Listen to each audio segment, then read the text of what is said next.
드디어 연금이 나온다네요. 매달 120만 원씩 나온다니까 이제는 마음 좀 놓아도 되겠죠? 60대 초반의 박 선생님은 은퇴를 앞두고 국민연금 예상 수령액을 확인하며 살짝 미소를 지었습니다.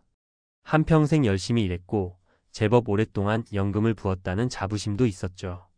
그런데 정작 연금이 지급되기 시작하자 그는 이상한 점을 발견합니다. 어라?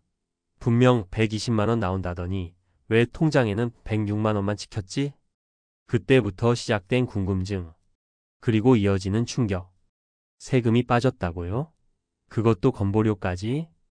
은퇴자들이 가장 크게 착각하는 부분 중 하나는 연금은 그냥 받기만 하면 된다는 믿음입니다.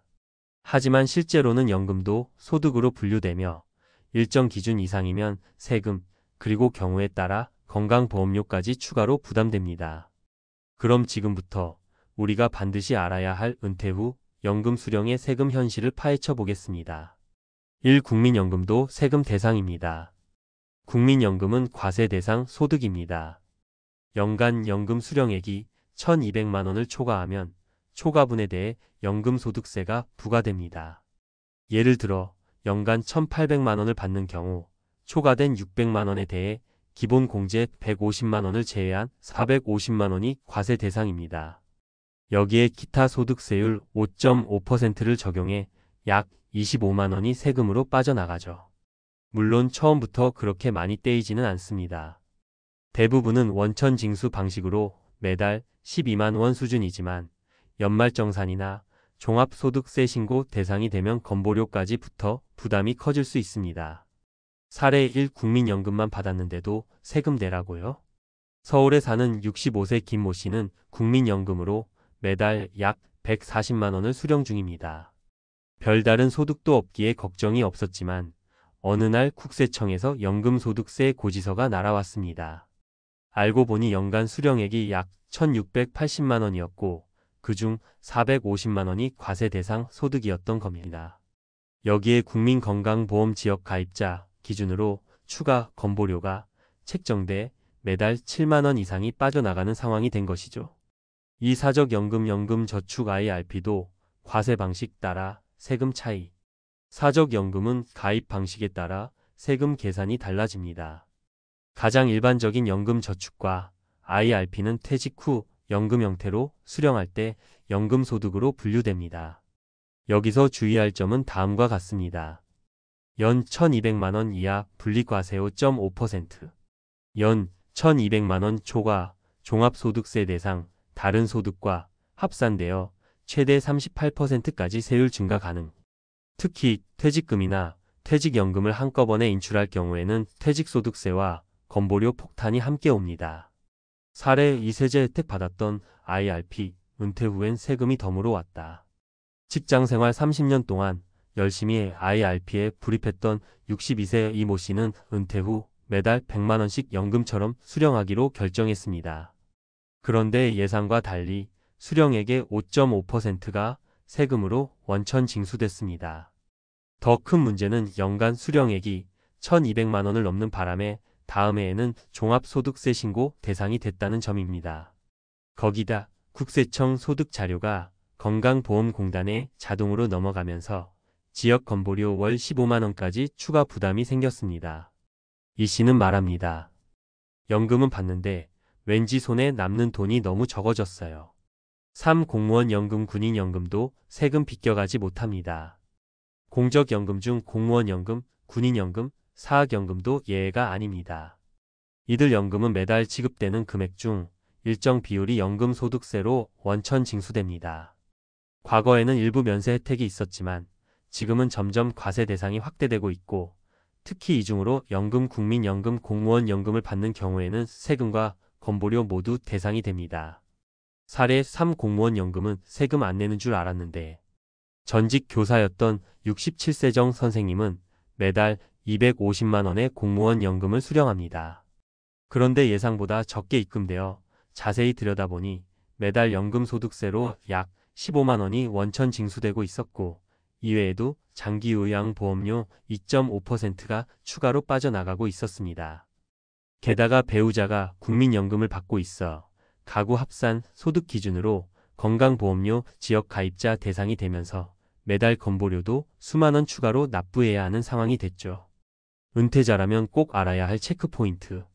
국민연금, 사적연금 모두 과세 대상이다. 연간 수령액이 1,200만 원을 넘으면 종합소득세 신고 대상. 사적연금은 분리과세 5.5%, 5종합과세 선택 필수. 다른 소득과 합산되면 세율이 급증할 수 있음. 건보료는 소득에 따라 자동 책정되므로 연금 수령액도 반영된다. 연금 소득이 많을수록 건보료 폭탄 위험. 퇴직금을 한 번에 받는 경우 세금과 건보료에 주의. 퇴직소득세 감면을 받더라도 건보료엔 반영됨. 전문가가 알려주는 연금세금 덜 내는 법 3단계 전략. 은퇴 후 손에 남는 실수령액을 지키기 위한 똑똑한 연금 설계법. 연금 소득이 많으면 좋을 줄 알았는데 오히려 세금과 건보료 부담이 커진다. 이제 은퇴 후 연금 수령을 얼마 받을까가 아니라 어떻게 받을까가 중요해졌습니다. 지금부터는 전문가 입장에서 연금 수령자들이 놓치기 쉬운 핵심 포인트와 절세 전략 3단계를 구체적으로 안내드리겠습니다. 1단계 연금 수령액 분산이 핵심입니다. 가장 먼저 해야 할 전략은 연금 수령액의 연간 총합을 1,200만 원 이하로 조절하는 것입니다. 왜냐하면 1,200만 원을 초과하면 종합소득세 신고 대상이 되고 건보료까지 연동되기 때문입니다. 실전 팁. 국민연금 외에 연금저축 IRP 등을 가지고 있다면 60세 이후 천천히 소액으로 수령하도록 설정. 연 1,200만 원 이하가 되도록 월 100만 원 수준으로 설계 5.5% 분리과세만 적용받음. 배우자와 분산 수령 가능하면 더욱 유리. 예시 씨는 국민연금으로 월 80만 원을 받고 IRP는 월 20만 원만 수령하도록 조정. 연간 총 1,200만 원으로 맞춰 종소세 대상 회피 건보료 증가 방지. 2단계 사적연금 수령 시 분리과세, BS, 종합과세 반드시 판단하라. 연금저축이나 IRP에서 연금을 수령할 때 과세 방법을 선택할 수 있는 경우가 있습니다. 이때 선택을 잘못하면 다른 소득과 합산되어 세율이 급등할 수 있습니다. 실전 팁. 다른 소득 임대료, 이자, 사업소득 등이 있는 경우 무조건 분리과세 선택 5.5%. 소득이 거의 없는 은퇴자는 종합과세가 유리할 수도 있음. 기본공제 및 세액공제 활용 가능. 예시 B씨는 월세 소득이 연간 800만 원, 연금 수령액이 1,500만 원. 연금까지 종합과세하면 세율 15% 이상 증가. 분리과세 선택으로 연금세율 고정 5.5% 전체 세부담 절감 성공. 3단계 건강보험료 부담은 소득구조 재설계로 줄일 수 있다. 은퇴 후 건보료는 소득 중심으로 산정되며 연금소득, 금융소득임 대소득 등이 모두 반영됩니다. 특히 소득이 없던 사람이 갑자기 연금퇴직금 수령으로 소득자가 되면 예상보다 많은 건보료를 물게 됩니다. 실전 팁. IRP 연금저축 수령 시에는 분할 수령으로 나누기 소득 분산으로 건보료 증가 최소화. 퇴직소득이 있는 경우 다음해 11월까지 지역 건보료 반영됨을 염두에 둘 것. 노령연금 수령자 중 지역 가입자라면 배우자, 피부양자로 전환 여부 검토. 예시 C씨는 퇴직 후 5천만 원을 IRP에서 일시 수령. 다음해 건강보험료가 월 27만 원으로 폭증. 상담 후 분할 수령 재설계 매년 1,200만 원씩 나눠 받으며 건보료 월 6만 원 수준으로 절감 성공. 보너스 체크리스트 연금 수령자라면 지금 바로 확인할 5가지. 항목 확인 포인트.